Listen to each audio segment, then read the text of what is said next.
Hello, my name is Benjamin, but you may call me Jam. Here we are for the final time in the month of May, in the year 2026, with another episode of Exercises in Blue, the Magic the Gathering video series, where we do the thing... What do we do? It's that Magic the Gathering video series that's all about infinitely reimagining what a mono blue deck can be. Okay, maybe not infinitely, but how about hundredly?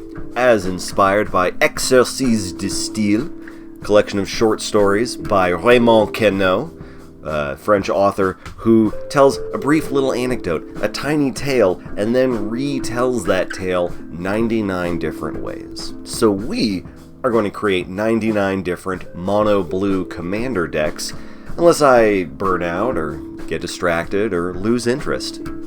Then I'll stop. But today's not for stopping, it's for mopping my brow, because it's hot out. Makes sense, we're almost at June, the hottest month. But the weather report says that it will be colder later in the week, which is perfect, because today we're going to be making a Pillowfort deck.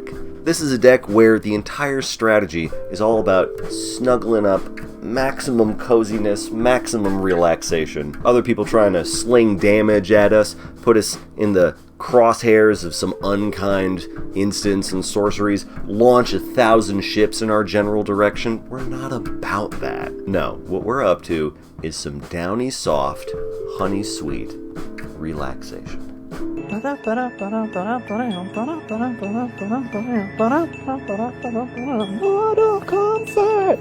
Now you might be wondering, aloud or in your mind, Jam, this is a Pillowfort deck that you're trying to do in mono blue? Are you sure you wouldn't rather do it in mono white with Nils or Baird? You had to include blue, why not use Esperia or Absolute Virtue? Well, hypothetical viewer, these are valid suggestions, but luckily I have the perfect mono blue commander for a mono blue Pillowfort deck, and that's going to be Vinwixit, Verbose Host. He's a 0/4 homunculus of legend. On entrance, he starts our engines, he bestows upon us the blessing of Infinihand, and at max speed, every card we draw comes with an additional card absolutely free. How are we getting to max speed in a Pillowfort deck? Well, hypothetical viewer, this is Exercises in Blue, so you know how we do. We got 34 of those, 15 of these, giving us 50 spots left to play with as we please. Quick note about the land base, however, since our theme is non-violence, just as soon as we reach turn 4, of course, we are going to be including some labyrinthine lands to help deter attackers. This will sustain our cozy vibes, but also, there's nothing stopping us from coming to an opponent's aid by deterring them from attacking each other. Just saying. Someone asks real nice, they use the magic word, please. You never know what a little benevolent politicking might do for you. But in the overwhelmingly probable event that relentless violence rules the day, we have an assortment of ways of ensuring that others do not administer any smoke in our direction. We can tax the attackers. We can flack the attackers. Lulu can help us lax the attackers. Karavrist can help us bounce back the attackers. In case you're curious, our goal is not lockdown. That is another archetype for another day. But rather lockouts, a deterring of offense rather than an entombing of immobility. This is less White Witch of Narnia energy and more not by the hair on my chinny chin chin type of situation. That said, we are including a couple of Kismet type cards so that permanents of different types will be entering the battlefield tapped, but again, we don't want lockdown. We want slowdown. If we were trying to oppress everyone on the table, we would be playing plains. But we're playing islands, so we're all on island time. Also, alas, I know that Ensnaring Bridge is a staple of Pillowfort decks, usually. We can't really pull it off with Vinwixit at the helm. Given all the cardboard that we're going to be touching, it's just never going to function for us. But what this does mean is that we can bring Mason the Mind Cage. It is a whopping 7 mana, but once it hits the battlefield, you have no idea how much you'll be reducing the power of other creatures. And by that point, you don't need your baby queens to slap other folks anyways. Their job is done. Of course, since Commander games do present, typically, a trio of adversaries, some exceptional protection will be helpful. We need the heavy hitters, or rather, the dense defense against the heavy hitters, including a couple of game changers. Yeah, I don't usually include the One Ring because fascism, but for mono blue, it's hard to get more Pillowfort than protection from everything, and Vinwixit is not progenitus. But neither are we. Now, some decks that we go up against might be running non-creature damage or non-creature life loss, so we'll want to include a little bit of mono blue life gain to counterbalance that. Mono blue life gain meaning artifact-centric life gain. Also, let me reassure you, the Aetherflux Reservoir is purely and exclusively there to augment our life total. If I wanted to grievously injure myself as a means of grievously injuring other people, this would be a Wuthering Heights deck. This is not Bronte. This is cozy. No shade on the Brontes, though. We love all the sisters. On the topic of surreal storytelling, our card draw suite for this deck will be extra thematic, featuring especially abstract artwork, or at least cards that feature the word dream in the title. Naptime dreams are always the bizarrest, peculiarist dreams. Am I right? So, that's the bulk of the deck. A couple of other mini categories. We've got some ways to ward ourselves from direct targeting. We've got a couple of tutors for when we need to find the perfect pillow in any given situation. We have a few humility spells because as long as we're going Pillowfort, we might as well turn combat into a pillow fight. There's no real ramp package, but the construct couple is there. We love them. And the tiniest bit of rescue effects if we ever need to reset our Glacial Chasm or the One Ring. You know, flip to the cool side of the pillow. Oh, and Jeff Goldblum's in there. We never leave home without him.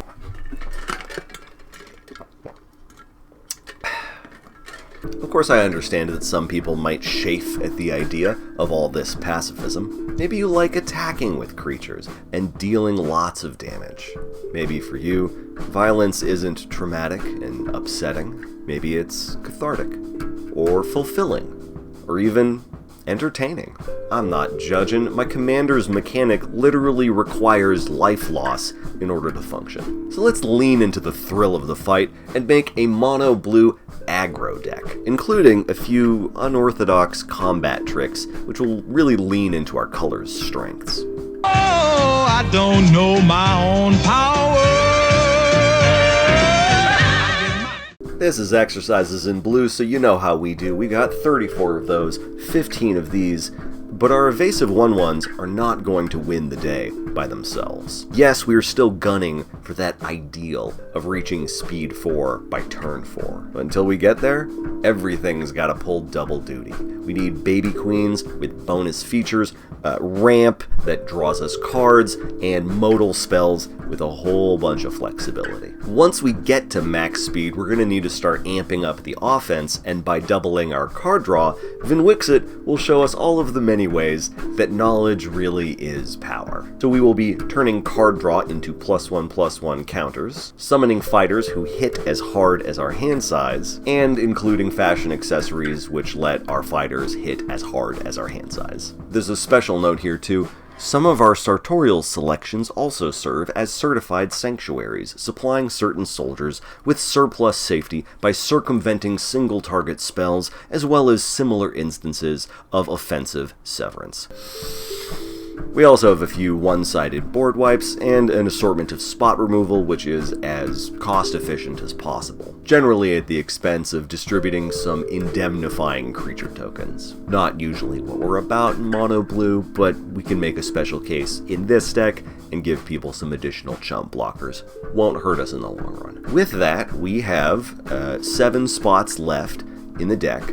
So what are the last few picks going to be? A couple of pet cards and some alt win cons? Labman and Thoracle all over again? Well, hypothetical viewer, I figured it would be bad form to apply cards like those for a deck themed like this. We did bring Ormos, of course, so that we don't perish as soon as we run out of reading material. You know, the way I inevitably will in real life. But I believe combat tricks aren't just limited to buffs cast in the heat of combat. I believe combat tricks can be more fun and more streamlined by taking the name literally and tricking our opponents in regards to the behavior of combat. You see, those +1/+1 counters, those high-powered equipment pieces, those could be used on any target creature. So why whittle our opponents away from 40 life apiece when we could just try to win with commander damage? In case it's not perfectly obvious, I've been Voltron the whole time! Hidden away among the 99 are the primary ingredients of a Voltron deck. Ways to give Vinwixit protection, ways to give Vinwixit evasion, and ways to get Vinwixit to power 21. In Commander, we don't need more than that. You see, some of Vinwixit's protective equipment will also let him slip past enemy lines. Any of our counter-distributors can just as easily, and just as massively, distribute their 1/1s onto him. Even the hand-sized fighters can be repurposed. We don't really need them to do anything.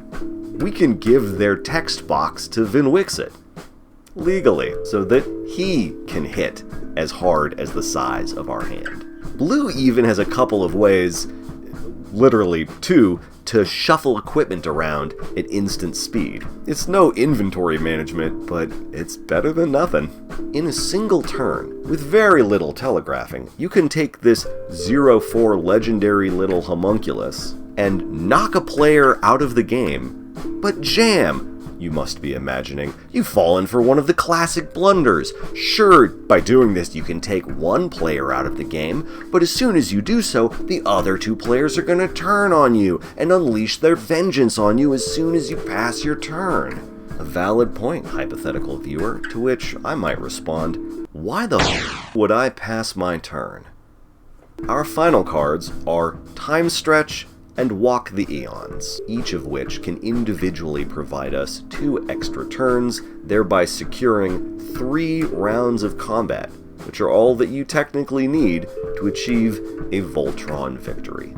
These spells are not meant for needlessly prolonging a game, nor are they intended to buy us additional time if we are floundering. Their singular and exclusive purpose is to let us knock out all 3 opponents, one after another, the moment Vinwixit is in a position of power to do so. I guess in this respect it's more of a combo deck than a Voltron deck, but let's not worry our precious little heads over things like name tags or labels printed on folders and filing cabinets. What matters is that we're out here in Bracket 2 trying to draw upon the limitless power of uncanny wizardry and harnessing that breathtaking knowledge in order to punch 3 people in the face.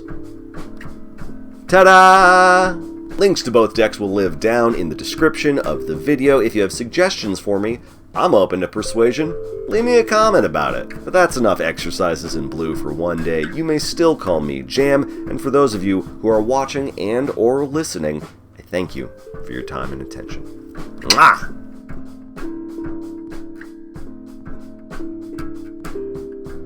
Wait, did I talk about the card draw in the Combat Tricks deck? This one was more challenging, for me at least. We're trying to maximize our card draw at the cheapest rate possible, since so much of our mana each turn is going towards juggling everything else. I went with a blend of one-sided wheels, cards I can cast essentially for free, Baby Queens lending a hand, Baby Queens sashaying away, and Brainstorm. Especially the Harmonized Trio. Really, they're just such an incredibly great fit for Vinwixit. I wouldn't call it a struggle, but you can imagine the difficulty of going through all of those decks that I've made, just trying to find places to make room for Crosby, Stills, and Splash.